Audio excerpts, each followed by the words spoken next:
Shalom. As always, aku nggak akan tanya apa kabar karena pasti beda-beda. By the way, sorry banget sebelumnya. Cinta Yesus, cinta sesama. Sama-sama bilang cinta Yesus. Cinta sesama. Alright. Kita baca sama-sama. 3, 2, 1. Kita mengasihi karena Allah lebih dahulu mengasihi kita. Saya percaya ayat ini semua orang Kristen harusnya hafal. Kita mengasihi karena Allah lebih dahulu mengasihi kita. We love because He first loved us. Saya catat bahwa kita bisa mengasihi, kita mampu mengasihi karena Tuhan Yesus terlebih dahulu mengasihi kita. Titik. Jadi jangan ada yang bermegah kalau bisa mengasihi karena segalanya dari Yesus. Kasih Yesus yang memampukan saya dan Bapak Ibu teman-teman untuk bisa mengasihi. By the way, selamat Hari Valentine bagi yang merayakan. Yang merayakan maksudnya yang sudah punya pasangan. Yang belum, ya nggak usah Valentine-Valentinean lah. Enggak, saya bercanda. Valentine nggak bisa sama orang tua dan saya nggak tahu ya. Banyak yang nggak setuju juga, tapi selama guru besar di sini nggak melarang, kita nggak apa-apa teman-teman. Selama gembala kita nggak larang, aman-aman aja. Saya tahu di luar sana banyak orang Kristen nggak boleh Valentine, nggak boleh apa-apa gitu. Natal nggak boleh, Paskah nggak boleh, ya udah nggak usah libur sekalian. Jadi banyak larangannya. Tapi saya percaya mengasihi nggak cuma 14 Februari setiap hari, ada amin. Jadi yang sedang kurang bisa mengasihi, mendekat sama sumber kasihnya. Ya buat mohon maaf dengan hormat suami istri yang lagi kurang hangat, ya saya sudah sering sampaikan ini. Kalau Bapak butuh energi lebih untuk bisa mengasihi istri, minta sama Tuhan Yesus kasihnya. Karena kita bisa mengasihi, karena Tuhan lebih dahulu mengasihi kita. Dan sebaliknya juga ibu-ibu, again saya sudah nikah tapi baru 5 tahun, jadi pasti banyak yang sudah lebih senior. Dan saya butuh belajar, tapi satu hal yang kami pegang adalah kasihnya nggak boleh dingin. Ya, kasihnya tidak boleh jadi dingin. Harus tetap seperti awal bertemu, seperti ketika mengucapkan janji nikah. Dan itu selama Yesus jadi dasarnya, jadi pusatnya, pernikahan kita baik-baik saja. Hubungan kita dengan sesama baik-baik saja. Anak muda yang lagi pacaran juga baik-baik saja. Yang single apalagi mestinya baik-baik aja dong, gak ada yang diurusin ya kan? Wah, kita mengasihi karena Allah lebih dahulu mengasihi kita. Siapa yang bersyukur untuk kasih Tuhan yang sempurna dalam hidup kita? Dan selain ini Valentine ini juga tentunya pemilihan umum. Tapi saya nggak mau bahas lebih lanjut karena agak sensitif meskipun warna-warna di sini mengingatkan saya akan beberapa nomor ya. Kita doalah ya. Semoga quick count nggak berubah, amin. Jadi nggak enak. Prinsip mengasihi.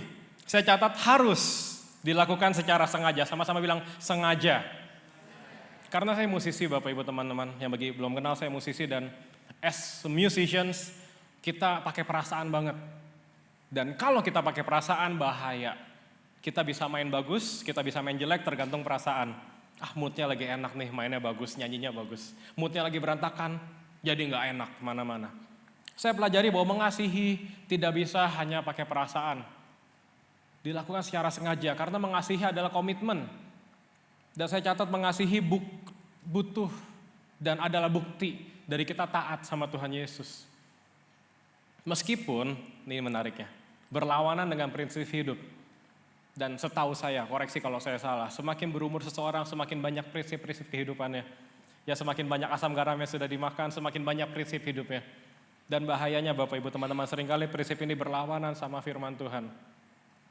Saya nggak bisa mengasihi dia karena beda prinsip.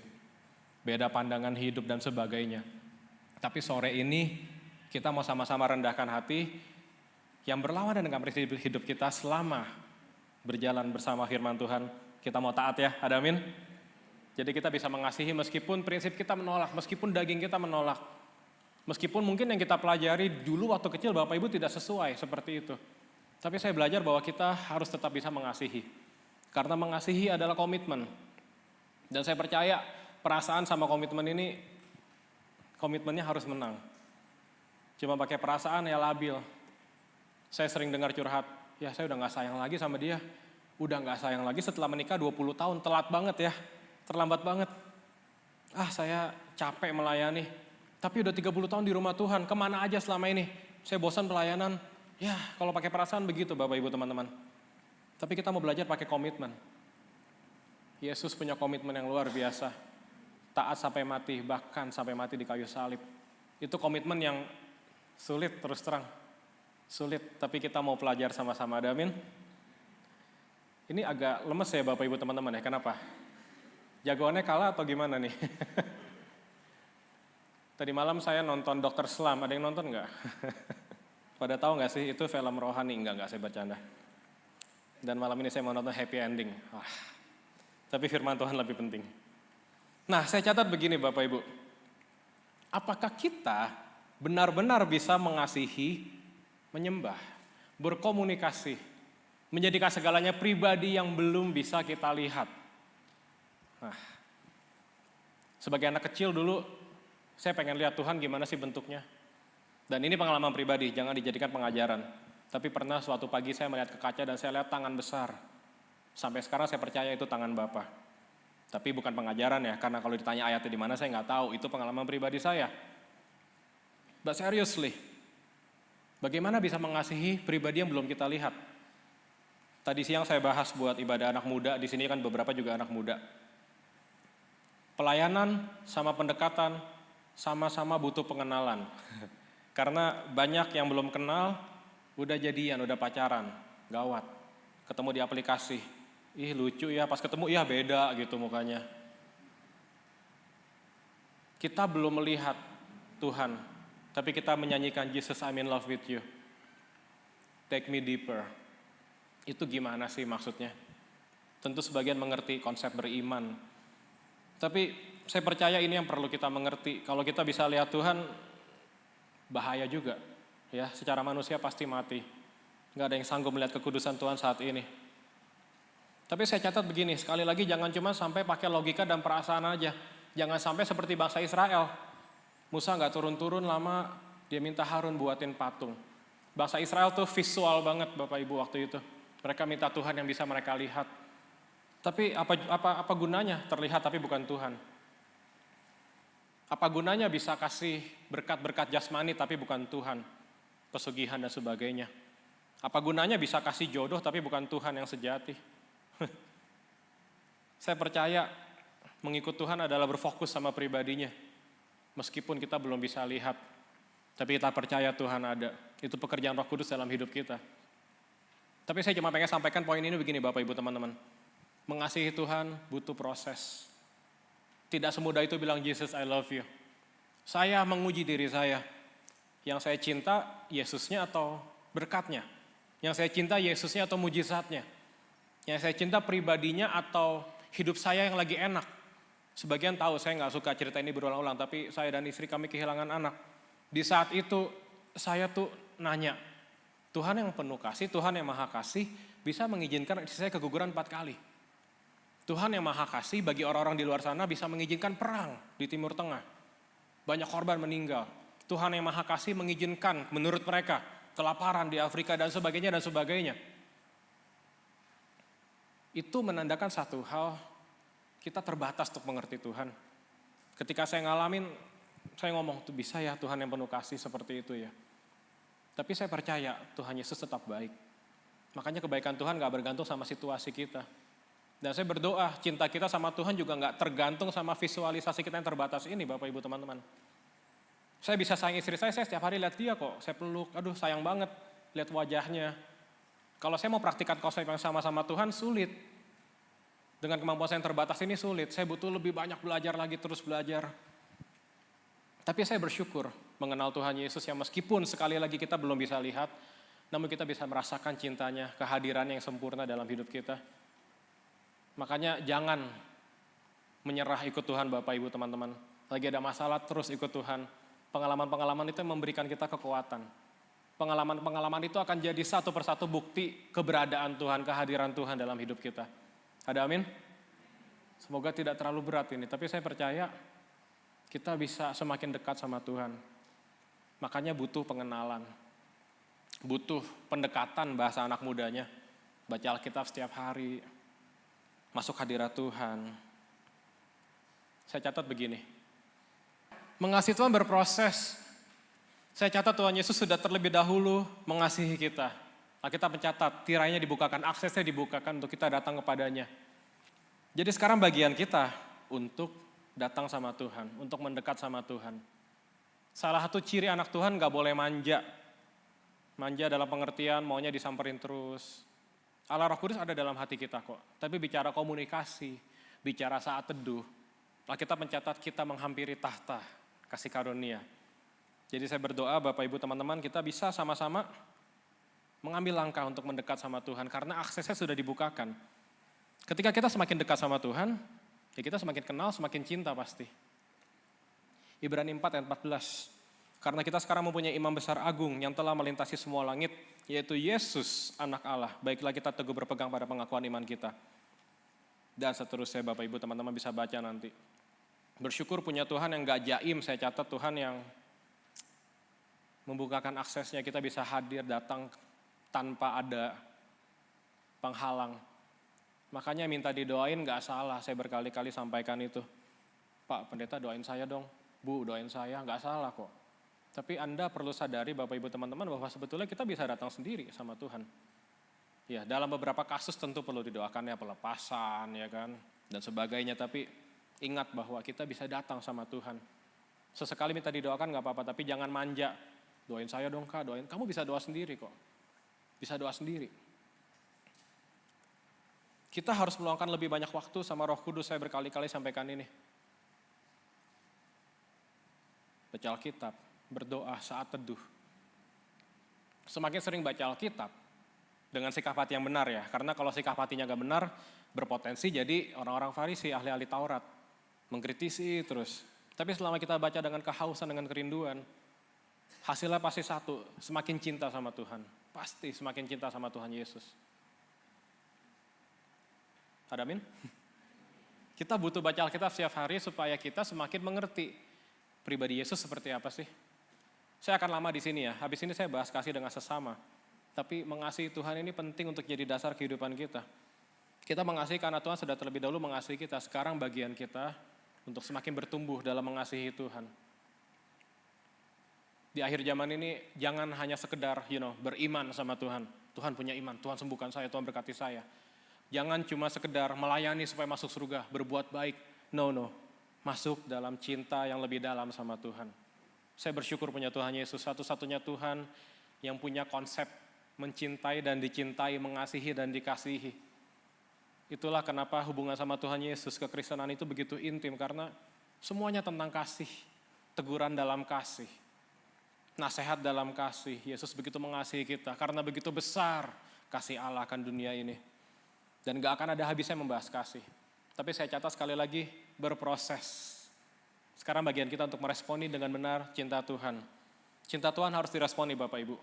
Otherwise ya udah, cintanya besar. Tapi kalau kita gak meresponi dengan benar, kita gak mengalami juga. Saya tekankan terus di mengasihi Tuhan karena penting untuk bisa mengasihi sesama, kita terlebih dahulu mengasihi Tuhan dulu. Mengalami cintanya Tuhan. Next. Bapak. Saya catat sederhana. Bukti kita mengasihi Tuhan Yesus sama-sama bilang taat. Taat. Dan saya sudah sering bahas ini. Ketaatan gak boleh keterpaksaan. Taat jangan cuma karena takut masuk neraka, saya baca Alkitab, saya mau ke gereja, biar gak masuk neraka, enggak. Taat adalah bukti kasih. Jikalau kamu mengasihi aku, kata Tuhan Yesus, kamu akan menuruti segala perintahku. Taat. Dan saya menghargai Bapak Ibu teman-teman yang sudah belasan puluhan tahun melayani Tuhan, menabur bagi kerajaan Tuhan, bagi rumah Tuhan. Tapi mohon maaf, ketaatan ini harus menjadi prioritas. Percuma pelayanan, memberkati banyak orang, tapi nggak taat hidupnya, percuma. Mungkin ini basic banget ya, dari sekolah minggu kita diajarin taat, tapi sekali lagi Bapak Ibu, dunia semakin jahat. Dunia semakin jahat. Kalau kita sebagai anak Tuhan nggak taat sama firman Tuhan, that's it. Puji Tuhan kemarin awal tahun saya dan istri kami bisa liburan. Specifically ke Jepang. Dan itu pertama kali saya ke sana, selama ini transit doang. Dan Jepang luar biasa. Ya tertib, udaranya bersih, itu kelebihan dia. Tapi begitu banyak entertainment bagi Bapak Ibu teman-teman yang sudah pernah pasti relate dengan kisah ini. Hiburan di mana-mana. Jalan dikit tempat main game, jalan dikit makanan enak, jalan dikit hiburan ini. Mohon maaf sampai hiburan-hiburan malam semuanya ada. Dan Roh Kudus ingetin saya satu hal. Kenapa banyak orang yang belum bertobat di situ? Karena hiburannya banyak. Bersyukur di Indonesia nggak sebanyak itu. Di sana banyak sekali hiburan. Orang kalau sudah dipenuhi entertainment, somehow lupa sama Tuhan. Makanya di smartphone kita, di gadget kita, di laptop, apapun istilahnya entertainment ya kan, hiburan. Dan again, dunia makin jahat, orang banyak yang stres, orang butuh apa? Mereka pikir butuh hiburan, padahal mereka butuh kasih Yesus. Kalau cuma sekedar hiburan, senangnya sekarang, sesaat. Oh di Jepang orang mabok banyak, di sini pun banyak cuman nggak kelihatan ya. Di sana kan sampai tergelapar di jalan gitu, banyak mabok. Hilang masalahnya, pas sadar masalahnya balik lagi. Dan saya ngomong gini jangan dianggap sepele Bapak Ibu teman-teman. Karena kalau Anda stres dan carinya hiburan, hiburan terbatas. Dan sekedar hiburan tidak mengarahkan Anda kepada kasih Yesus. Hiburan yang itu-itu aja akan bikin kita menjauh dari Tuhan, ujung-ujungnya hopeless, gak punya harapan, orang gak punya harapan, bunuh diri. Itu aja pola setan kerja. Tapi saya percaya orang-orang di sana sebetulnya butuh Tuhan, sama seperti kita saat ini. Jikalau kita mengasihi Tuhan Yesus, kita akan menuruti segala perintahnya. Dan di bagian lain firman Tuhan, dicatat perintahnya tidak berat. Artinya kita bisa melakukannya. Sama-sama bilang, saya bisa. Puji Tuhan. Next. Taat, saya catat sederhana. Anda harus tahu perintahnya. Jadi gini, banyak yang, mohon maaf, bodoh. Jarang baca Alkitab jadi gak tahu perintah Tuhan. Ini kasus anak muda sering ya, pacaran gak seiman, emangnya dosa ya? Ayatnya di mana? Ya ada ayatnya, jarang baca Alkitab sih gitu. Korupsi dosa ya? Ya iya, gak adil, ada ayatnya dong. Mengingini pasangan orang lain, mengingini milik orang lain dosa? Iya dosa, ada ayatnya.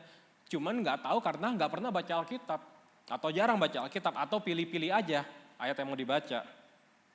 Jadi untuk bisa taat, pertama kita harus tahu dulu perintahnya. Harus tahu, harus catat baik-baik, harus tahu. Artinya harus dibaca firman Tuhan. Kalau nggak baca Alkitab jadi apa? Sekali lagi mohon maaf jadi bodoh. Perintahnya sudah tertulis kok. Jangan bilang Tuhan sih nggak kasih tahu saya, sudah ada di Alkitab Bapak Ibu teman-teman. Jadi harus baca Alkitab. Dan kedua, harus memiliki kerendahan hati dan penguasaan diri untuk melakukannya. Kita sudah tahu perintahnya, sekarang kerja sama Roh Kudus. Roh Kudus mampukan kita tapi kitanya harus taat, rendah hati, menguasai diri. Rendah hati sekali lagi kembali ke poin awal tadi. Meskipun berlawanan dengan prinsip saya mau tetap melakukannya. Rendah hati, menguasai diri. Ada amin? Next. Meluangkan waktu. Kita Yesus artinya kita rindu untuk selalu bersekutu dengan Tuhan. Saya gak akan sampai sampaikan poin ini. Karena dunia akan membuat kita sibuk, busy. Sama entertainment, sama berita-berita ini. Saya harus jujur, hari ini ada satu postingan seorang yang suka berkhotbah, entahlah hamba Tuhan atau apa, saya nggak mau sebut. Dan itu mengganggu saya. Dan saya liatin lagi ini orang-orang komennya seperti apa. Akhirnya saya komen juga, mengganggu sekali. Tapi istri saya ingetin, udah jangan dibacain terus, nanti ganggu mau pelayanan. Kita butuh seseorang yang mengingatkan kita, dan lebih dari seseorang Roh Kudus selalu ngingetin kita kok. Karena Bapak Ibu, dulu teman-teman muda mungkin sebagian belum lahir. Nyari hiburan gak semudah itu. Ya, masukin CD, ada yang masih tahu CD gak sih? Ke komputer main game, lemot, error, rusak udah. Sekarang hiburan di sini aja.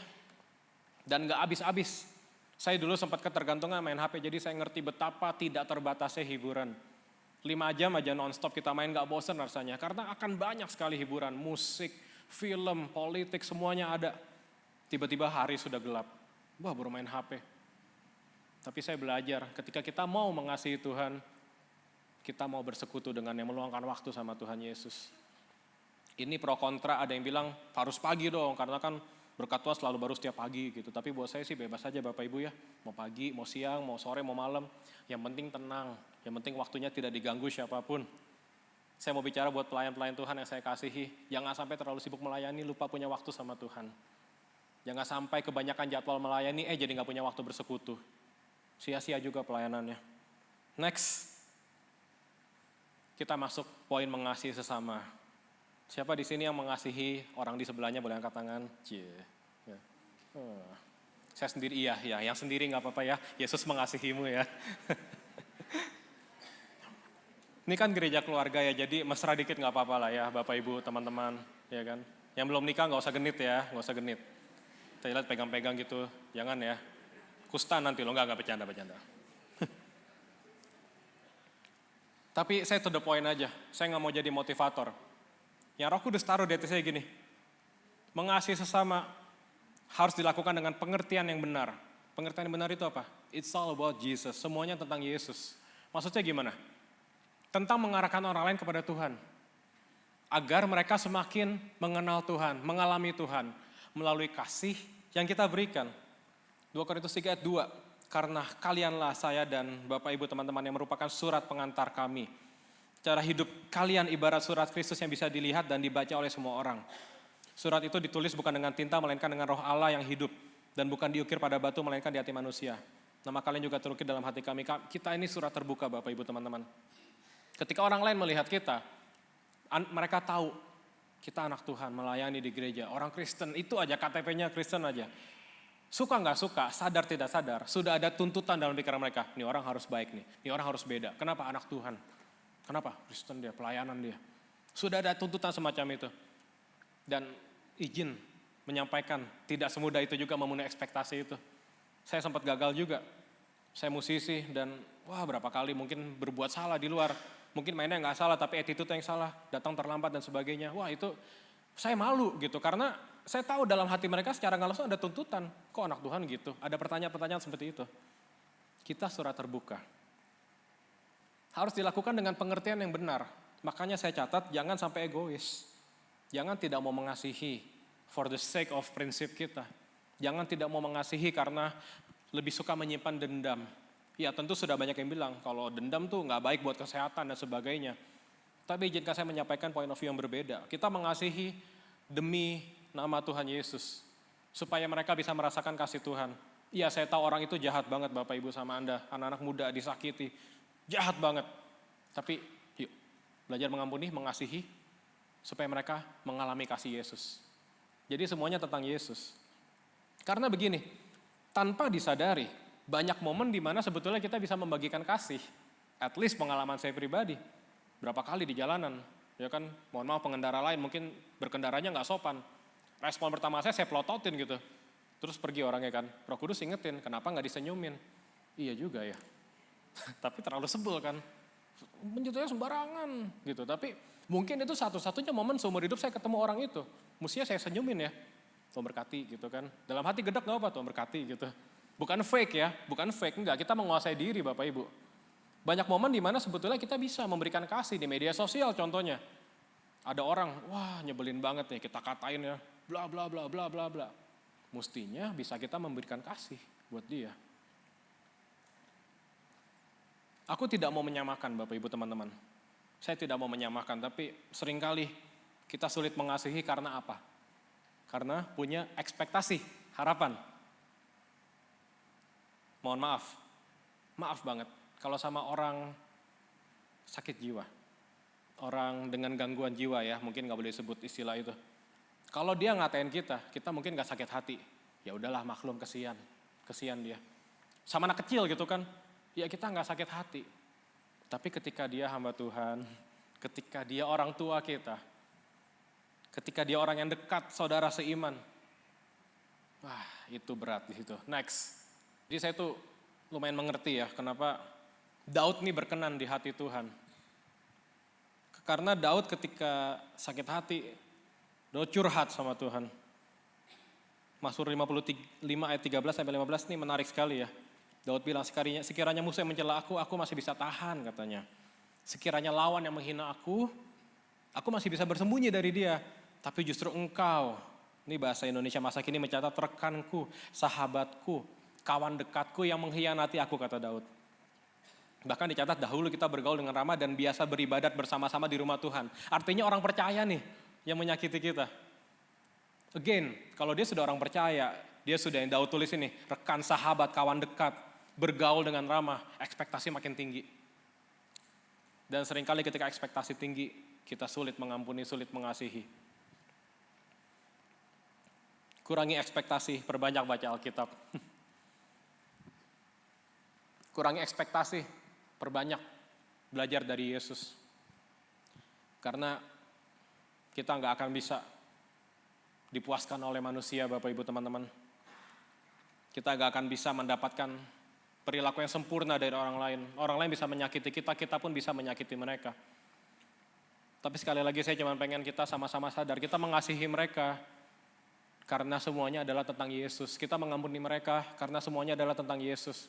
Hati sakit, mungkin pas kita WhatsApp kita bilang, I forgive you, saya mengampuni kamu, nangis ngetiknya. Tapi nggak apa-apa, supaya mereka mengalami Yesus. Bagian kita kan beriman, bagian kita melakukan yang benar. Mereka mau bertobat atau enggak itu urusan mereka sama Tuhan, tapi setidaknya kita menjadi seperti Yesus buat mereka. Saya ngomong gini nggak mudah. Saya punya konflik juga sama orang lain, orang-orang yang aduh kayak jahat banget. Tapi ya udah, saya belajar kita nggak harus temenan sama semua orang. Tidak semua orang harus Anda follow back di media sosial. Tidak semua orang harus mendapatkan perlakuan yang istimewa dari Anda. Yang penting jangan benci, yang penting jangan dendam. Kan banyak yang nuntut, kalau sudah mengampuni dipeluk dong gitu. Ya nggak perlu juga, nggak harus juga abis mengampuni hangout bareng lagi, enggak. Yang penting jangan ada benci, jangan ada dendam. Hati harus bersih, sama-sama pegang. Hati harus bersih, ya. Suami istri boleh bilang sebelahnya yang bersih mah, bersih mah. Habis ini kita berdoa. Next. Next, clanging cymbals. Saya suka ayat ini. Sekalipun aku dapat berkata-kata dengan semua bahasa manusia dan bahasa malaikat. Siapa di sini yang tahu bahasa malaikat? Tetapi jika aku tidak mempunyai kasih, aku sama dengan gong yang berkumandang dan canang yang gemerincing. As a drummer, saya suka ayat ini. Karena terjemahannya salah satunya berkata clanging cymbal. Ini cymbal, ya. Semoga tidak ada yang bilang ini piring-piring, enggak, ini cymbal Bapak Ibu namanya. Jadi saya catat gini, kenapa kita harus mengasihi? Karena tanpa kasih, pada dasarnya semua yang kita lakukan jadi tidak ada maknanya. Dan saya mau bicara buat Anda yang pintar, Anda yang cerdas, Anda yang punya jabatan. Tanpa kasih, apapun yang Anda katakan tidak bermakna. Bukan kata saya, kata firman Tuhan. Clanging cymbals. Ilustrasi ini pernah dilakukan oleh seorang hamba Tuhan dari luar namanya Jared Wilson. Jadi saya bukan yang pertama. Kurang lebih gini, nasihat sebaik apapun gitu. Misalnya, baca Alkitab dong. Kalau nggak baca Alkitab, kamu tuh nggak rohani. Kalau kamu nggak baca Alkitab, kamu tuh gimana mau masuk surga. Tapi kan Tuhan tahu hati kita. Jadi kurang lebih misalnya, baca Alkitab dong. Kalau nggak baca Alkitab tuh kamu, itu yang orang dengar berdasarkan ayat ini. Pelayanan dong, udah dikasih talenta sama Tuhan tapi kok nggak. Clanging cymbals. Sama dengan gong yang berkumandang dan canang yang gemerincing. Termasuk pendapat kita. Suami istri yang sedang berdialog di rumah. Mama diet dong, gimana sih badan? Orang tua ngomong sama anak, belajar yang rajin, gimana mau jadi orang sukses. Seperti itu. Budak ya saya juga. Percuma ya keras, budek, memekikan telinga tapi nggak ada maknanya. Seringkali kita merasa kita menyampaikan firman Tuhan, baca kitab suci setiap hari, tapi nggak ada kasihnya. Di kuping orang gitu aja tuh, berisik. Saya paling nggak suka suara berisik, nggak ada maknanya. Berisik kalau bermakna nggak apa-apa, yang udah nggak bermakna, buang-buang waktu, merusak pendengaran. Dan sayangnya itu terjadi dengan mengatasnamakan firman Tuhan, mengatasnamakan Roh Kudus bicara sama saya, tapi nggak ada kasihnya.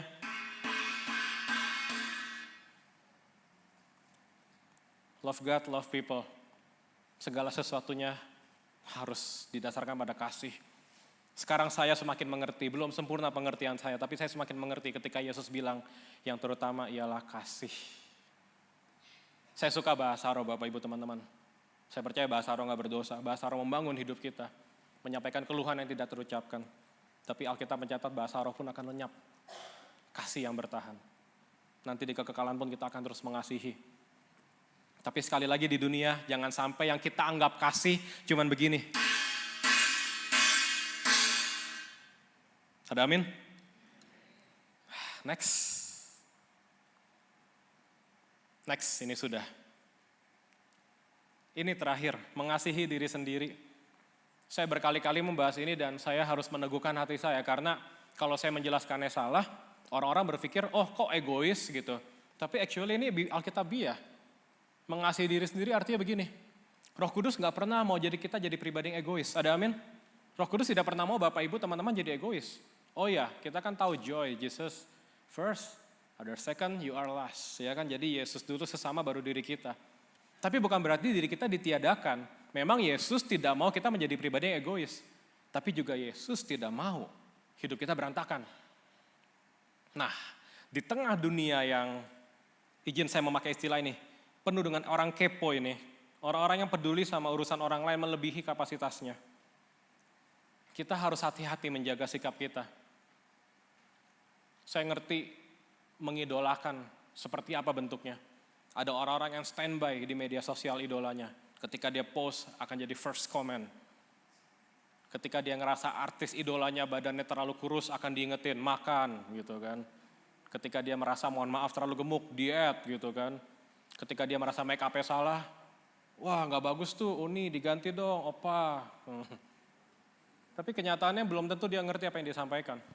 Galatia 5:14, sebab seluruh hukum Taurat tercakup dalam satu firman ini, yaitu kasihilah sesama manusia seperti dirimu sendiri. Sama-sama pegang yuk, bilang saya mengasihi diri saya dengan kasih Kristus. Firman ini bicara dua sudut pandang. Pertama, jangan sampai Anda, Bapak, Ibu, teman-teman terlalu sibuk ngurusin orang lain sampai lupa mengasihi diri sendiri. Jangan sampai terlalu sibuk ngurusin orang lain sampai lupa diri Anda berharga di mata Tuhan. Contoh sederhananya dalam keseharian gini, Tuhan gak mau, saya sampaikan ini berkali-kali, Anda pelayanan terus Anda sakit gitu. Enggak. Saya sakit-sakitan buat Tuhan, oh enggak, Tuhan Yesus tuh enggak kejam, enggak, sesekali kecapean, ya udahlah. Tapi kalau tiap habis pelayanan sakit, wah stres gitu, butuh healing, enggak, Tuhan enggak kayak gitu prinsipnya. Jangan sampai kita terlalu mengasihi anak-anak yang kita muridkan, kita lupa ngurus diri kita. Jangan sampai terlalu sibuk pelayanan, lupa sama keluarga. Konsep Tuhan enggak seperti itu Bapak Ibu teman-teman. Itu pertama. Kedua, mengasihi diri sendiri juga berdamai dengan diri sendiri. Karena begini, saya percaya kalau Anda tidak bisa mengampuni diri Anda, tidak bisa mengasihi diri Anda, sulit, bukan mustahil loh ya, tapi sulit untuk bisa mengasihi Tuhan dan sesama dengan benar. Oh iya, kita mengasihi Tuhan, Tuhan Kau segalanya, sesama kita berikan bantuan, kita berikan hidup kita, tapi pas lihat muka kita dicermin, wajah kita dicermin, kita bilang sampah, gak berguna. Tuhan gak mau kayak gitu. Tuhan ngajarin kita rendah hati, bukan minder. Aku berdoa kita bisa memandang diri kita seperti Yesus memandang diri kita Bapak Ibu teman-teman. Saya tidak kenal Anda satu persatu, saya tahu banyak dari Anda punya kisah hidup yang seperti apa. Mungkin sebagian menganggap itu kelam, sebagian itu menganggap itu nggak layak lah untuk jadi warga kerajaan surga. Dan Anda tanpa disadari bertahun-tahun ini hidup hanya tanda kutip mengemis. Kasih Tuhan, tolong Tuhan, saya nggak layak Tuhan, saya nggak layak. Kalau pertama kali bertobat ngomongnya saya nggak layak nggak apa-apa, tapi kalau udah 10 tahun ikut Tuhan ngomongnya saya nggak layak terus, ada yang salah dengan Anda Bapak Ibu teman-teman. Darah Yesus melayakkan kita kok. Kita bukan nggak tahu diri, oh kita bersyukur setiap hari dengan pengorbanan Tuhan. Tapi jangan sampai setiap doa nih, Tuhan saya orang berdosa, hina, jelek, buruk rupa, sampah ini Tuhan. Tuhan nggak mau kita doa gitu Bapak Ibu teman-teman. Kasihi dirimu, karena Anda berharga di mata Tuhan, ada amin. Saya mau bicara dari hati ke hati buat Bapak Ibu, opa oma yang sudah berumur jauh di atas saya. Anda berharga dan Tuhan belum selesai dengan Anda. Tuhan masih mau proses Anda. Kasih yang Tuhan berikan kepada anak muda sama besar seperti kasih yang Tuhan berikan kepada Anda. Jangan menyerah dengan hidupmu. Tuhan belum selesai dengan Anda. Mengasihi diri sendiri adalah bagian dari menaati firman Tuhan. Ada amin? Kurang semangat, ada amin? Jangan sampai gak ada waktu mengurus diri sendiri. Ya, saya percaya kita hidup bukan buat senang-senang ya, bukan buat foya-foya. Tapi sesekali kasih reward buat diri Anda. Ya gak usah jauh-jauh, keluar kota yang dekat, kemana, makan, nonton pertunjukan yang selama tidak berseberangan dengan firman Tuhan. Kasih diri Anda. Saya bukan orang yang boros-boros banget, tapi saya suka treat diri saya sendiri, karena saya tahu saya butuh nih, ini bikin saya happy. Ya meskipun happy-nya gak seberapa dibandingkan hadirat Tuhan terus terang, tapi ya kayak simbol-simbol gini kadang saya beli ya udah gitu, reward. Bukan saya boros, bukan saya gak mau berbagi sama orang lain, tapi itu simply saya belajar, oke, diri saya harus dikasih juga nih, saya kasih istri saya sekian, mungkin yang dikasih buat saya gak sebanyak itu gak apa-apa, tapi ya saya butuh juga, itu personal sekali lagi. Next, terakhir, loving the way Jesus love. Ini desain yang saya ambil mentah-mentah dari Canva, saya suka. Kasih Tuhan, seperti Tuhan mengasihi kita. Kasih sesama seperti Tuhan mengasihi kita. Kasihi diri kita seperti Tuhan mengasihi kita. Ada amin?